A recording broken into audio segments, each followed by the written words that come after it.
सगळ्यांनाच हादरवून सोडणाऱ्या मनमत म्हैसकरच्या मृत्यू प्रकरणी नवी माहिती आता समोर हाती आलेली आहे। पोलिसांच्या तपासात मनमतचा मोबाईल आणि बॅग सापडली आहे। पोलिसांनी त्याचे मोबाईल चॅट देखील चेक केलेत, त्यात तो कोणत्याही तणावात नसल्याचं दिसून आलंय। काल सकाळी नगरविकास खात्याच्या प्रधान सचिव मनीषा म्हैसकर आणि म्हाडाचे उपाध्यक्ष मिलिंद म्हैसकर यांचा मुलगा मनमत यानं इमारतीवरून उडी मारून आत्महत्या केली।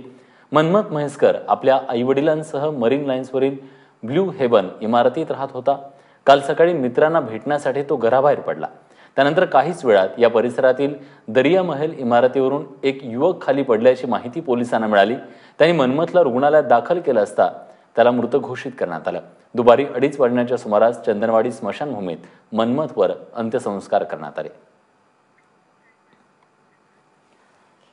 मुंबई महानगरपालिकेच्या कारभारावर सोनू तुला बीएमसीवर भरोसा नाही काय असं म्हणत गाणं म्हणणाऱ्या आरजे मलिष्कावर अब्रू नुकसानीचा दावा ठोकण्याची तयारी शिवसेनेने केली आहे। सोनूच्या गाण्यावर पालिकेवर केलेली टीका सेनेला चांगली झुमली आहे। त्यावर सेना नगरसेविका किशोरी पेडणेकर यांनीही गाणं तयार केलं। मलिष्काला प्रत्युत्तर देण्याचा प्रयत्न केला। आता त्याही पुढे जात मलिष्का आणि रेड FM वर 500 कोटींचा अब्रू नुकसानीचा दावा ठोकण्यात यावा अशी मागणी केली जाते। सेना नगरसेवक समाधान सरवणकर आणि अमेय घोले यांनी पालिका आयुक्त अजय मेहता यांची भेट घेऊन कारवाईची मागणी केली। मलिष्काच्या या गाण्यानं पालिका कर्मचाऱ्यांचं मनोबल खच्ची झाल्यानं तिच्यावर कारवाई करण्यात यावी असं त्यात म्हटलंय। ट्रेनचा शेड्यूल कसा झोल झोल, मुंबई तुम्हाला सांग गोड बोल। मुंबई आणि कोकणात सलग 3 दिवस पावसाचा जोर कायम असतानाच येत्या 24 तासात तो आणखी वाढण्याची शक्यता हवामान खात्याने वर्तवली आहे। काल दिवसभर सुरू असलेल्या मुंबईतल्या पावसानं रात्रभर विश्रांती घेतल्यानंतर पहाटेपासून रिमझिम बरसायला सुरुवात झाली आहे। मुंबईतल्या मुलुंड, भांडूप, पवई, घाटकोपर, अंधेरी, मालाड या सगळ्या भागात पावसाची रिमझिम सध्या सुरू आहे। तर मुंबई शेजारी असणाऱ्या कल्याण डोंबिवलीत मध्यम स्वरूपाचा पाऊस पडतोय। उल्हासनगर, अंबरनाथ, बदलापूरमध्ये पावसाची संततधार कायम आहे।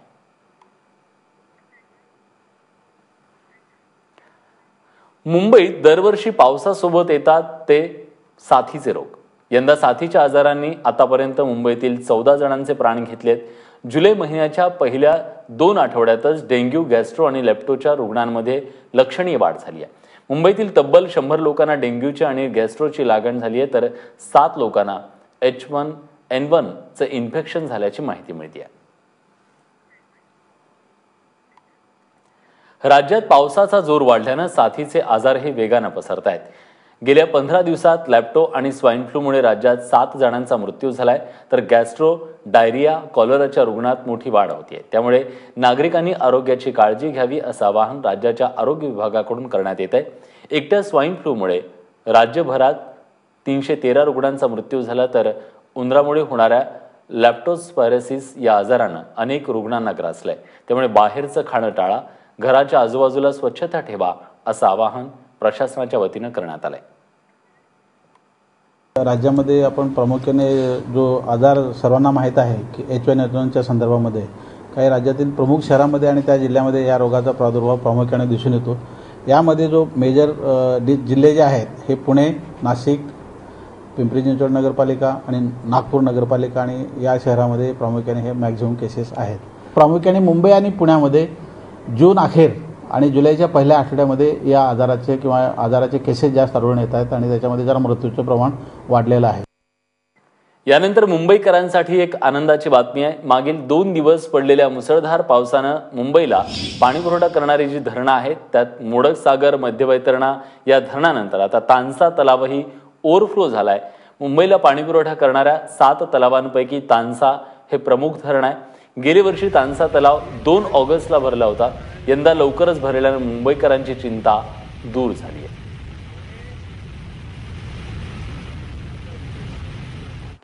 मागील 4 दिवसांपासून पालघर जिल्ह्यात सुरू असलेल्या पावसानं नद्या, नाले ओसंडून वाहत आहेत। सूर्या आणि वैतरणा या 2 महत्त्वाच्या नद्यांच्या पाण्याच्या पातळीत वाढ झाली आहे। सूर्या नदीवरील धामणी आणि कवडास या धरणामधून 14,300 क्युसेक इतक्या वेगानं पाण्याचा विसर्ग सुरू आहे। धामणी धरणाचे 5 दरवाजे 1.5 फुटानं उचलले।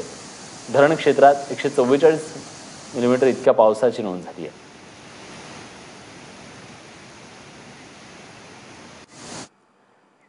आता बातमी खड्ड्यात गेलेल्या रस्त्यांची आहे।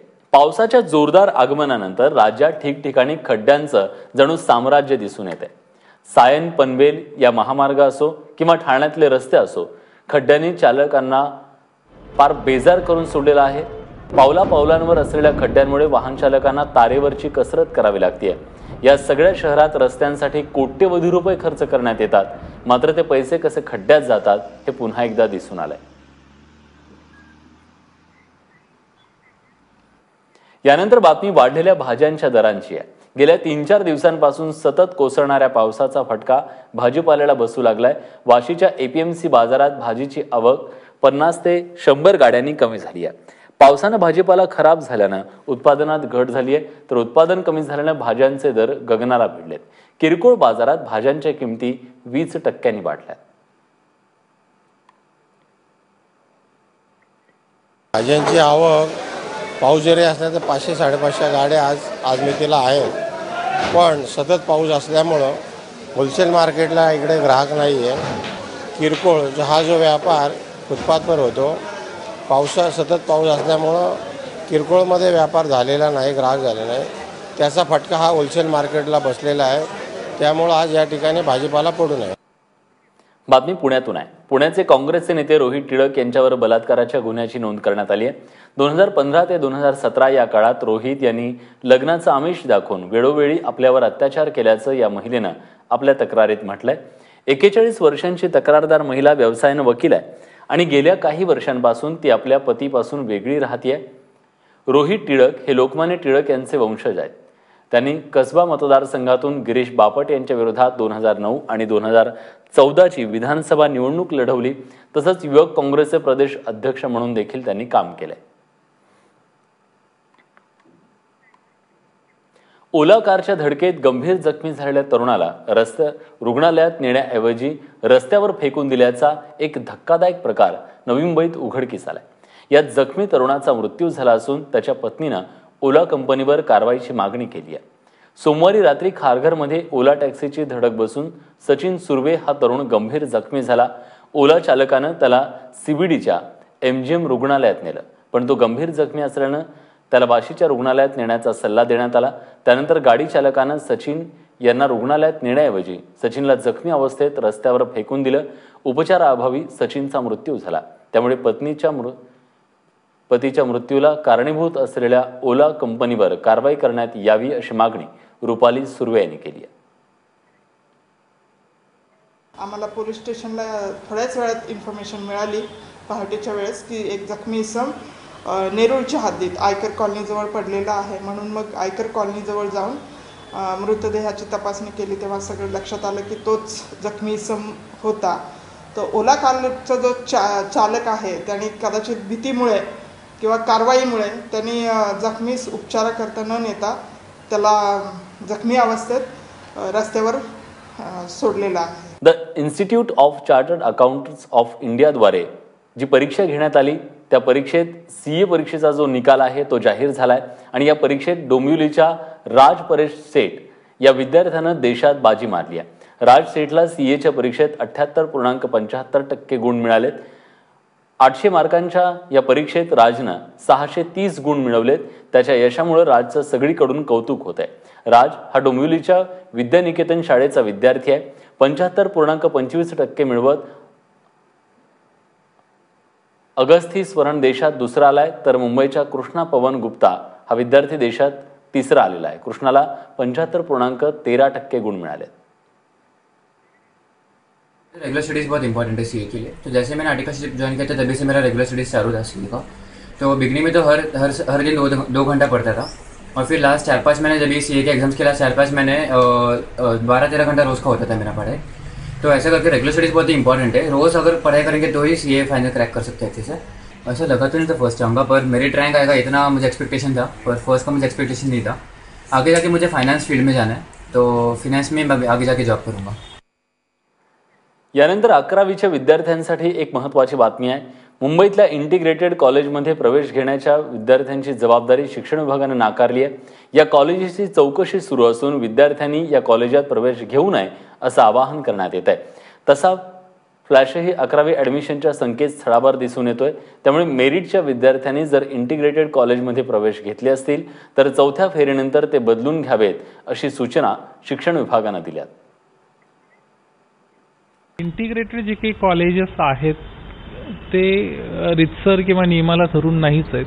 त्याच्यामुळे पालकांनी आपल्या पाल्याला प्रवेश देत असताना जे काही नियमित कॉलेजेस आहेत, रेग्युलर कॉलेजेस आहेत याच्यामध्येच प्रवेश देणं अपेक्षित आहे। शैक्षणिक सत्र सुरू झाल्यानंतर प्रत्यक्ष विद्यार्थी इथं शिकतो आहे नाही शिकतो आहे तर याचं शैक्षणिक सत्र सुरू झाल्यानंतर आपण एकदा चौकशी करू आणि चौकशी अंतिम जे काही निष्कर्ष येईल त्याप्रमाणे आपण त्याच्यावर कारवाई करण्यासाठीची कारवाई करूयात।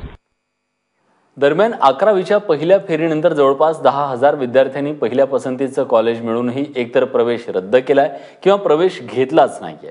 हे विद्यार्थी प्रवेश प्रक्रियेतून बाहेर पडले असून आम्हाला पुन्हा प्रवेश प्रक्रियेत सामावून घ्या अशी विनंती करतायत। मात्र त्यासाठी या विद्यार्थ्यांना चौथ्या फेरीची प्रतीक्षा करावी लागणार आहे। पहिला पसंतीक्रम दिलेले विद्यार्थी प्रवेश प्रक्रियेच्या बाहेर जाईल आणि स्वतःहून प्रवेश घेणारे विद्यार्थी प्रवेश प्रक्रियेच्या बाहेर जाणार आहेत। पण प्रवेश घेतल्यानंतर सुद्धा किंवा पहिल्या पसंतीचं कॉलेज मिळाल्यानंतर सुद्धा बऱ्याच विद्यार्थ्यांना नंतर त्यांच्या लक्षात येतं, त्यांना उपरती होते की आम्हाला आता हे कॉलेज नको आहे किंवा आमच्या पसंतीचं नाही आहे, माझा मित्र माझी मैत्रीण माझा मित्रांचा ग्रुप तिकडे गेलेला नाही आहे, त्याच्यामुळं मला त्या महाविद्यालयामध्ये जायचं नाही आहे, मला महाविद्यालय बदलायचं आहे, चेंज करायचं आहे। परंतु ही प्रोसेस करत असताना ज्यांना अगोदर आम्ही त्यांच्या गुणवत्तेनुसार अलॉट केलं तर अशा विद्यार्थ्यांना बदलायचं असेल तर चौथ्या फेरीच्या अखेरीस चौथ्या राऊंडच्या शेवटी रिक्त जागाच्या अधीन राहून आम्ही ज्यांना बदलायचं आहे त्यांना बदलण्यासाठी मुभा देणार आहोत। अंबापुरी होण्याचं खापर उद्धव ठाकरेंनी पावसावर फोडलंय। मुंबईत पाऊसच इतका पडतो की त्याला आपण तरी काय करणार असा उलटा सवाल उद्धव ठाकरेंनी विचारलाय। ते मुलुंडमध्ये कालिदास नाट्यगृहाच्या लोकार्पण कार्यक्रमात बोलत होते। गेल्याच आठवड्यात मलिष्कानं विडंबनपर गाणंच करून मुंबई महानगरपालिकेच्या कारभाराचे वाभाडे काढले। त्याला शिवसेनेच्या वतीनं गाण्यातून प्रत्युत्तर दिलं होतं। आता उद्धव ठाकरेंनी ह्या सगळ्याला पाऊस जबाबदार असल्याचं म्हटलंय। की मुंबई महापालिका ही मी प्रत्येक कार्यक्रमात बोलतो की मुंबई महापालिका ही टीकेचा धनी असते। काय जरा कुठे काय जरा कुठ की महापालिका काय करते, काय पाऊस जोरात पडतो त्याने महापालिका काय करणार। पण आज सुद्धा मला एका गोष्टीचं नक्कीच समाधान आहे, आता पाऊस कुठे नुकता सुरू झाला म्हणजे जास्त काही समाधान मी व्यक्त करण्याचं धाडस करत नाही, पण मला खात्री आहे जरी धाडस केलं तरी संपूर्ण पावसाळा हा कुठेही पाण्याची तुंबातुंबी न होताच मुंबईकरांना अनुभवला येईल असं मला विश्वास आहे। मनसे अध्यक्ष राज ठाकरे यांना हायकोर्टानं दिलासा दिलाय। 2012 साली मुंबईत रजा अकादमीच्या विरोधात राज ठाकरेंनी मोर्चा काढला होता। या प्रकरणी डीव्ही मार्ग पोलीस ठाण्यात दाखल केलेली केस आणि ठाकरेंविरोधातील FIR दोन्ही हायकोर्टानं रद्दबातल ठरवलंय। प्रतिबंधात्मक आदेश असतानाही राज ठाकरेंनी गिरगाव चौपाटी ते आझाद मैदान असा मोर्चा काढल्यानं ही तक्रार दाखल करण्यात आली होती। या संदर्भातील आरोपपत्र 6 महिन्यात दाखल होणं अपेक्षित होतं, मात्र ते 2014 मध्ये दाखल करण्यात आलं।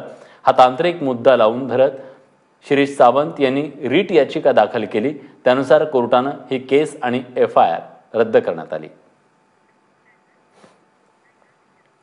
आणि आता बातमी मुंबईतल्या वाहन चालकांसाठीची आहे। यापुढे वाहतूक पोलिसांशी बाचाबाची करताना 10 वेळा विचार करा, कारण लवकरच शहरातल्या सर्व वाहतूक पोलिसांना छातीवर लावता येणारे वायफाय कॅमेरे पुरवण्यात येणार आहेत।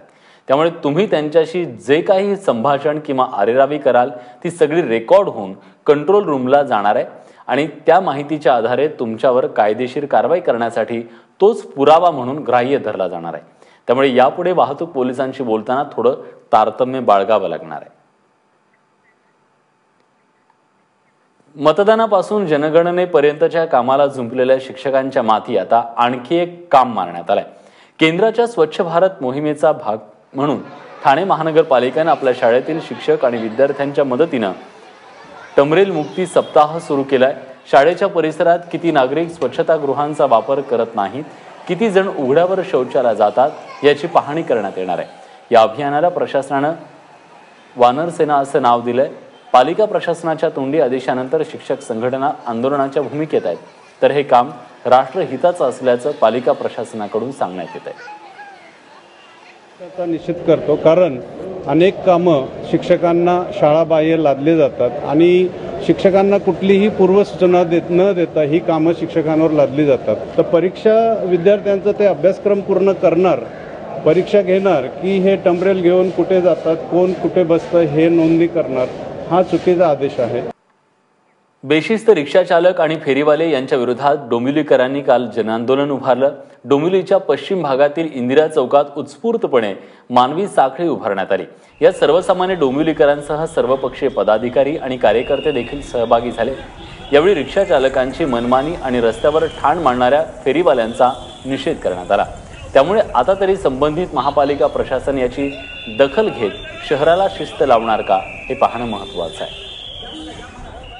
आज या ठिकाणी डोंबिवलीतील अनेक ज्येष्ठ नागरिक आहेत, वकील आहेत, आर्किटेक्ट मंडळी आहे, सर्व मंडळी एकत्र येऊन या फेरीवाल्यांच्या विरोधात त्यांनी एक मानवी साखळी काळी फीत हातामध्ये पकडून त्या ठिकाणी आंदोलन केलं आहे. हे आंदोलन या डोंबिवलीकरांनी उत्स्फूर्तपणे केलेलं आंदोलन शिवसेना त्यांच्या पाठीशी आहे. शिवसेनेने सातत्याने हे आंदोलन जे महिला आघाडी असेल, युवासेना असेल, शिवसेना आंदोलन केलं आहे. आज संपूर्णपणे हे आंदोलन या डोंबिवलीकरांनी एकत्र येऊन केलेलं आंदोलन शिवसेना त्यांच्या पाठीशी आहे.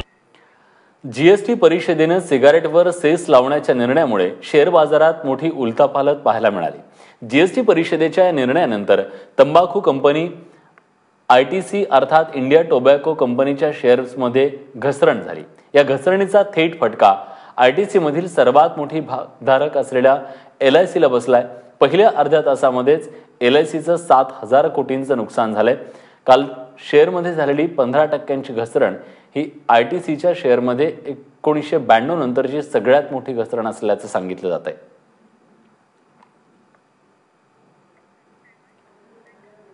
नालेसफाई घोटाळ्याचा तपास पूर्ण होण्यासाठी आणखी किती पावसाळे वाट पाहायची असा उपरोधिक सवाल मुंबई उच्च न्यायालयानं विचारलाय.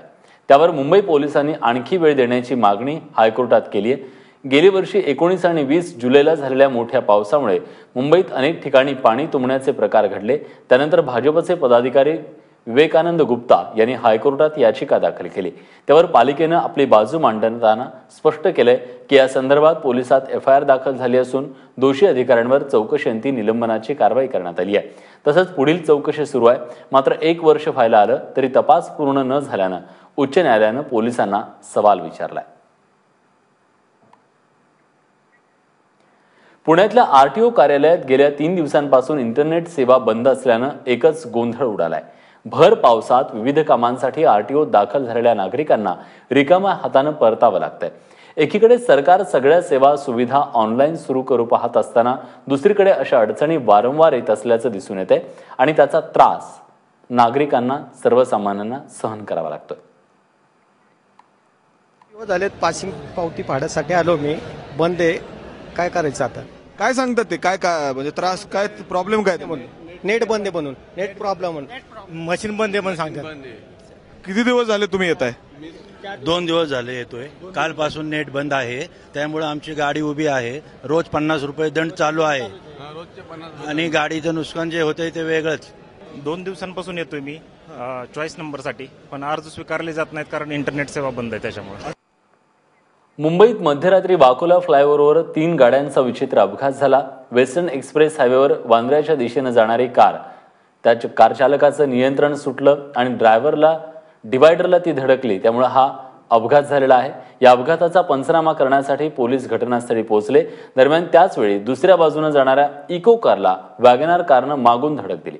या अपघातात 3ही गाड्यांचं नुकसान झालंय. मात्र सुदैवानं यात कुणीही जखमी झालेलं नाहीये. सलग दुसऱ्या दिवशी पुण्यात सामाजिक बहिष्कार प्रतिबंध या नवीन कायद्याअंतर्गत गुन्हा दाखल करण्यात आलाय. सांगवीतल्या वैदू जात पंचायतीनं बहिष्कृत केलेल्या प्रकरणात हा गुन्हा दाखल करण्यात आलाय. वैदू समाजाचे रामभाऊ लोखंडे आणि त्यांच्या 5 भावांना समाजातून बहिष्कृत करण्यात आलाय. 50,000चा दंड भरूनही त्यांना समाजात घेतलं जात नाहीये. या विरोधात अंधश्रद्धा निर्मूलन समितीच्या कार्यकर्त्यांनी सांगवी पोलिसात गुन्हा दाखल केलाय.